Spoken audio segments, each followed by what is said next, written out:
Tout d'abord, on va vous dire bonjour et puis vous présenter. Donc, notre prêtre du couvent Saint-Paul, depuis le mois de juin, le prêtre Paul, monsieur Paul Olanier. Exactement. Voilà. Donc, on voulait savoir ce qui vous a amené dans notre région et surtout dans ces murs, dans les murs de cette vieille dame. La vieille dame. Le nom de vieille dame est assez bien choisi pour cette magnifique propriété du couvent Saint-Paul. Qu'est-ce qui m'a amené ici à Thiviers? Je crois que je peux le dire sincèrement, c'est la Providence. Je ne connaissais pas Thiviers, je ne savais pas que Thiviers était dans le Périgord, je ne connaissais pas cette propriété. C'est un ami de Bordeaux qui m'a, sachant que je cherchais depuis 2 ans une propriété pour y prêcher dans le cadre de l'Institut du Bon Pasteur, les retraites de Saint-Ignace, m'a parlé de Thiviers et de ce grand couvent.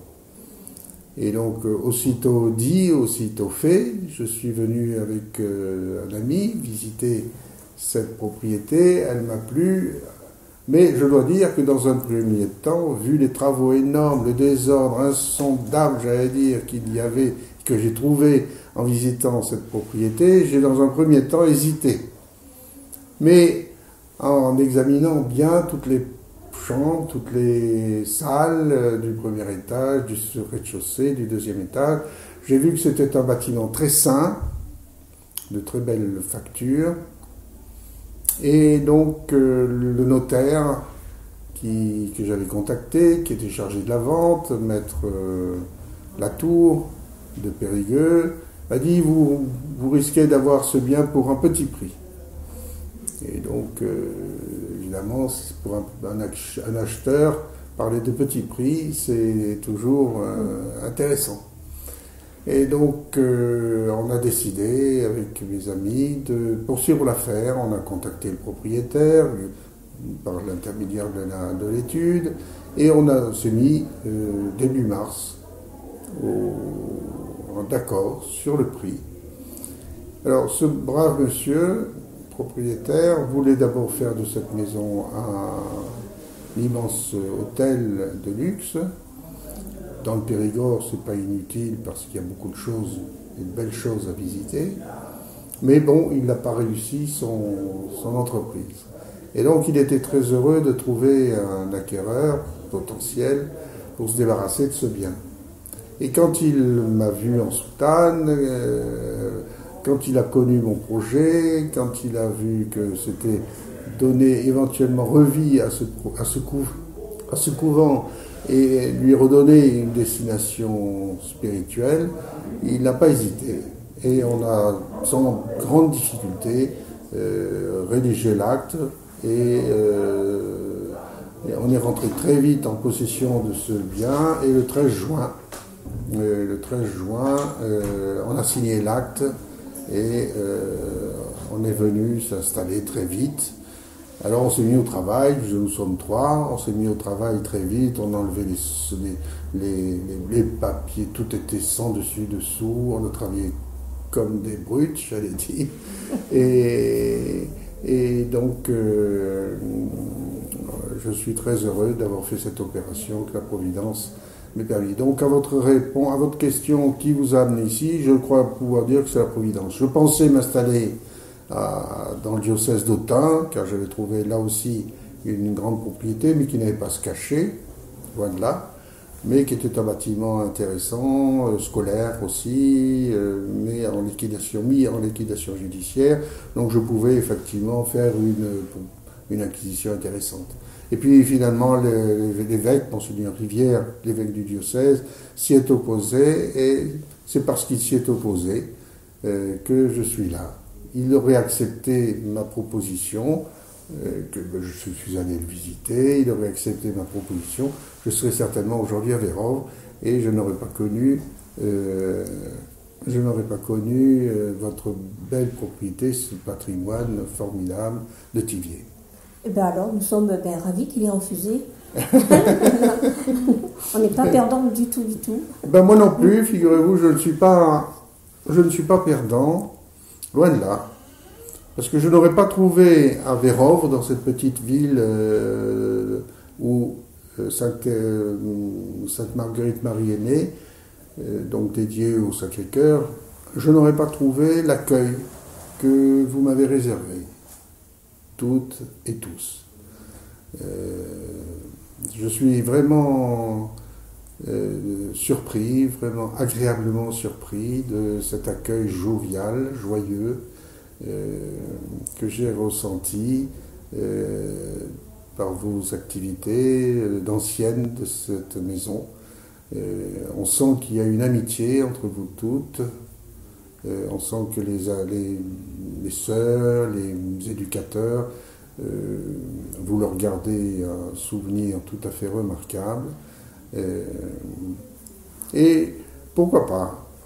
Cette maison a été fondée, vous le savez, par une demoiselle, mademoiselle Faure, qui a usé de ses biens que ses parents lui ont légués pour fonder et construire 3 maisons dans le diocèse de Périgueux, et dont celle-là. Et je pense que mademoiselle Faure a peut-être intercédé au ciel pour que nous puissions nous installer ici et pour que nous puissions faire revivre cette maison. Car le propriétaire, quand il a vu, effectivement, comme je vous le disais, je me suis égaré, quand il m'a connu et vu en soutane, il m'a dit: c'est heureux, vous allez faire revivre le caractère spirituel de cette maison.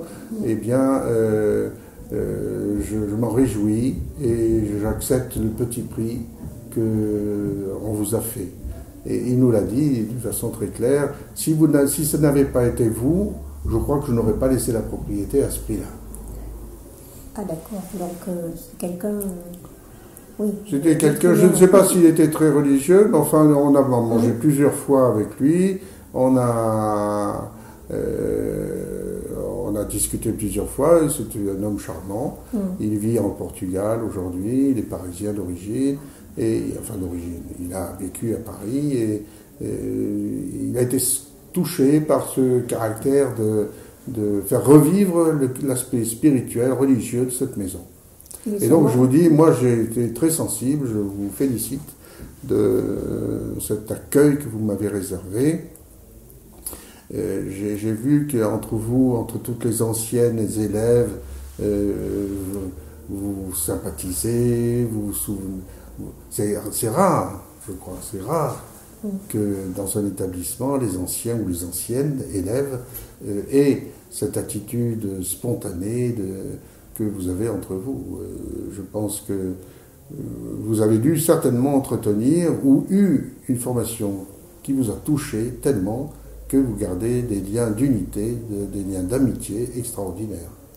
C'est vrai qu'on nous a souvent dit, oui, on en parlait tout à l'heure encore avec les éducateurs et l'éducateur-chef. En France, on est assez rare, les personnes qui recherchent comme ça, qui font des retrouvailles, comme nous, on l'a organisé assez souvent, et au tout début, en 1990, avec Maggie. Il n'y a pas beaucoup de jeunes comme ça, ex-pensionnaires, qui sont, étant devenus adultes, recherchent encore des amis d'enfance. Ça se fait beaucoup dans les écoles ou les collèges. Mais dans un internat, dans un pensionnat comme ça, où on nous disait tout à l'heure qu'il y a quand même, en quelques années, plus de 500 filles qui ont vécu dans ces murs. Ouais, alors ça pouvait être 6 mois, ou quelques mois, ou des années. C'est assez rare. Oui, il y a des jeunes filles qui ont fait toute leur adolescence dans cette maison. Ah oui. Et qui ont été construites, entre guillemets, par ça. Les religieuses, les éducateurs et les relations de leurs amis. Les éducateurs, et en fait, on ne se rendait pas compte, mais on n'avait pas une grosse différence d'âge. Ah oui. Pas du tout. On pouvait avoir 2-3 ans. Oui, c'est ça. Donc eux, ils ne nous considéraient pas comme... on était presque ado. C'est ça, oui, je comprends. Et donc, pourquoi j'ai acheté cette maison? C'est pour y prêcher, comme je le disais ce matin dans la prédication dominicale, c'est pour y prêcher les exercices Saint-Ignace. Cette méthode tant reconnue par les souverains pontifes et qui, effectivement, est très efficace pour sanctifier l'âme et la convertir et la tourner vers le Seigneur. Le principe premier de ces exercices Saint Ignace, c'est ce que Saint Ignace appelle les principes et fondements, c'est l'homme est créé pour louer, honorer et servir Dieu, et par ce moyen sauver son âme. Et donc, pendant 2 entretiens du début de la retraite, on parle sur ce thème, et ensuite on développe les grandes vérités catholiques. Moi, si je suis prêtre aujourd'hui, c'est grâce aux exercices Saint Ignace que j'ai fait en 1964. Si j'avais pas fait les exercices Saint Ignace, je serais peut-être, comme je faisais des études de droit, je serais peut-être notaire, je serais peut-être avocat, je serais peut-être enseignant, je ne sais, mais je ne serais certainement pas curé. Et donc, j'aime ces exercices Saint Ignace et j'aime les prêcher. Il me fallait trouver une maison assez grande, et bien j'ai trouvé ici à Thiviers cette propriété qui est parfaitement adaptée à l'objet. Et donc en plus je voudrais créer une maison d'accueil. Nous sommes sur le pèlerinage de Saint-Jacques de Compostelle. Il y a énormément, j'ai vu énormément de pèlerins qui cheminent leur bâton à la main le long des petites routes de Thiviers, et bien je pense que cette grande maison qui fait 35 chambres pourrait éventuellement recevoir 1 ou 2 ou 3 pèlerins, et donc je pense qu'on peut rendre service à ces pèlerins on en a déjà reçu un Allemand qui a passé 2 jours ici avec nous pour nous donner un coup de main en plus, pour payer sa nuitée, comme on dit, n'est-ce pas? Et c'était très, très sympathique. Et donc une maison d'accueil, non seulement pour les pèlerins, mais pour les familles. Je vois qu'actuellement, il y a beaucoup de familles, moi c'est mon cas de ma famille, et ils aiment, comme vous aimez vous retourner entre les anciennes, et ils aiment se retrouver ensemble de temps en temps pour passer un week-end, 2 jours ensemble. Eh bien, je voudrais donc pouvoir accueillir des familles qui viendraient se reposer, passer un week-end pour entretenir leur amitié, etc., familiale. Et puis également, comme je suis d'un ordre, pas d'un ordre, mais d'une institution religieuse qui s'appelle l'Institut du Bon Pasteur, qui a été fondé tout récemment, en 2006. Et nous avons un séminaire qui marche bien, il y a un peu plus de 30 séminaristes. Je voudrais également, il y a beaucoup d'étrangers, des Brésiliens, des Polonais, ils ne peuvent pas pendant les vacances de Noël ou les vacances de Pâques, ils peuvent difficilement repartir en famille, et alors ils cherchent où passer Noël. Eh bien j'aimerais qu'ils puissent le passer ici. Alors c'est comme je vous le disais ce matin, il n'est pas impossible qu'à Noël prochain vous ayez 4-5 séminaristes en soutane qui se baladent dans les rues de votre belle petite ville. Vous l'avez dit lors de la messe, et je regardais les gens, la réaction des gens, ils étaient ravis. Ah oui, ils étaient ravis même. Ah oui, ravis. Alors ils ont applaudi à ce moment-là. C'est vrai. Ils ont applaudi à ce moment-là, on en a parlé pendant le repas de midi, et c'est pas à un autre moment qu'ils ont applaudi, mais ils ont applaudi au moment où je parlais de la soutane des curés. Ça montre que le peuple est attaché à la soutane des prêtres et regrette cette déclergification du clergé. Je crois que le prêtre, qu'est-ce que vous voulez, le prêtre, la soutane donne un caractère sacré, en quelque sorte. Quand on voit la soutane, on peut penser dans les périodes de chrétienté, on peut penser au ciel, on peut penser au curé qui donne sa vie pour notre Seigneur Jésus-Christ. Tout ça, ça peut élever l'âme à Dieu. Et donc, je crois que le prêtre a eu tort de se mettre non seulement clergyman, mais là, ils sont plus, se mettre en civil purement et simplement. Bon, ils ont une petite croix, mais une petite croix, ça soit pas à 50 mètres. Une saudade, je peux vous garantir que ça soit. et puis, pour le prêtre, c'est une protection. Voilà, j'ai maintenant presque 46 ans de sacerdoce. Je crois que la soutane est une protection, elle oblige au maintien, elle oblige à une certaine dignité, une certaine tenue. Certaines règles. Une certaine règle, on ne peut pas se comporter en soutane comme on se comporte peut-être en civil. C'est une protection. Mais il faut être raisonnable, qu'est-ce que vous voulez que je fasse?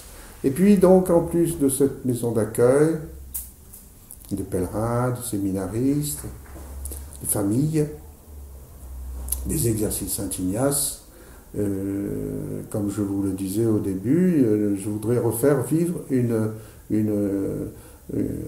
petit couvent, une petite maison de prière tous les matins. Je suis habitué comme cela. Tous les matins, il y a l'horizon du matin avec les confrères. J'ai un confrère qui s'installe avec moi au début, mi-octobre. Tous les matins, on prie ensemble, on a l'oraison ensemble, on a l'ode, récitation de l'ode ensemble. Ensuite, on se retrouve à la fin de la matinée pour le chant de Sexe, le récit de Sexe, qui est une petite heure du bréviaire romain. Ensuite, on se retrouve, on a le repas commun. On se retrouve ensuite à 19h pour la récitation du chapelet. Et le soir, à 20h30, on se retrouve pour le chant de Complis. Eh bien, on refera revivre. Nous serons donc 2 prêtres, un diacre cette année exceptionnellement, mais un diacre avec nous, ça fait 3. Nous aurons de temps en temps un pré-séminariste qui se viendra ici pour se préparer à l'entrée. Il fait des études universitaires, mais pour se préparer à l'entrée au séminaire. Donc, vous voyez, on refera revivre ce qui doit, à mon avis, réjouir le cœur de cette fondatrice. On fera revivre une communauté, une maison religieuse, une maison de prière. Voilà. D'accord. Donc, alors, vous disiez tout à l'heure au début que on se doute bien, on le sait, vous n'avez pas acheté cette grande maison tout seul. Oui, alors, très bien, vous posez les bonnes questions. C'est pas préparé, hein, je sais. Oui, je n'ai pas de fortune personnelle. Mon père ma famille était aisée, bourgeois, mais j'ai hérité d'un petit patrimoine, d'un petit appartement, mais j'ai tout donné à la société sacerdotale primitive à laquelle j'appartenais. Donc, mais j'ai pas d'argent personnel, j'ai pas hérité d'un oncle d'Amérique, aucune société, aucun gros personnage riche me soutient, non. Alors comment j'ai pu accumuler? Donc j'ai accumulé une certaine somme d'argent qui m'a permis d'acheter, qui m'a permis de démarrer les travaux qui sont importants. Alors comment je procède? Eh bien, c'est pas compliqué. Je constitue un fichier d'amis qui répondent à mon appel, je les informe de mes besoins, je les informe de l'achat de cette propriété, je les ai informés des travaux qui ont commencé, la création de la cuisine, la salle à manger, le salon, les 6 chambres que nous aménageons. Et donc, alors, ce sont des gens qui, sans être très fortunés, mais envoient à 20 €, 50 €, 100 € un peu plus parfois. Donc là, prochainement, l'appel que j'ai lancé au mois d'août, septembre, c'est pour le chauffage. Je vois avec un peu d'inquiétude l'hiver arriver et nous devons faire restaurer l'intégralité, la totalité du chauffage. Il faut changer la chaudière, etc., etc. Donc, alors j'ai fait un appel, comme on dit, un appel au peuple. Et donc là aussi, je vais recevoir certainement un certain nombre d'argent. Donc j'ai une sœur qui est très gentille, qui vient de vendre sa propriété ou qui va vendre sa propriété. Il y a un compromis de vente qui a été signé et l'acte de vente va se faire au mois de novembre. Et elle m'a dit, je te donnerai 40 000 €. Alors, bon, quand vous recevez 40 000 euros, c'est déjà pas mal. Hein. Et puis, j'ai un autre ami qui est brésilien et qui m'a dit, alors, quand est-ce que vous avez la communication du devis pour le chauffage? Donc, ça me met la puce à l'oreille. On me dit, s'il s'intéresse à mon devis, c'est qu'il veut y participer, n'est-ce pas? Donc, bon, c'est comme ça que j'accumule un peu d'argent. Je mets rien dans ma poche, je peux vous garantir. Et je mets tout pour l'œuvre et la restauration de ce bâtiment. Et je mourrai, je crois, nu comme Job, mais pour la restauration de ce bien. Je vais vous dire le plus tard possible. Hein. Personne n'est pressé. Hein. C'est gentil, merci beaucoup. Écoutez, on va vous remercier déjà de nous avoir accueillis, à nous toutes. Ah oui, mais c'est avec beaucoup de joie. Parce qu'on est quand même là depuis vendredi, certaines. Ben voyez, vous avez donné, j'ai regardé dans votre petite enveloppe là, vous avez été très généreuse, je vous en remercie beaucoup. Et avec surtout, indépendamment de l'argent, vous m'avez mis un tout petit mot, qui est très très gentil. Qui révèle votre cœur et que je mets aux archives, hein, je vous signale. D'accord, alors on aurait dû le refaire au propre, hein, parce que... Ah non, il faut le garder dans sa vertu naturelle, dans son jet naturel. C'est ça. Voilà, en couple. Eh ben merci. Ah ben, une demi-heure.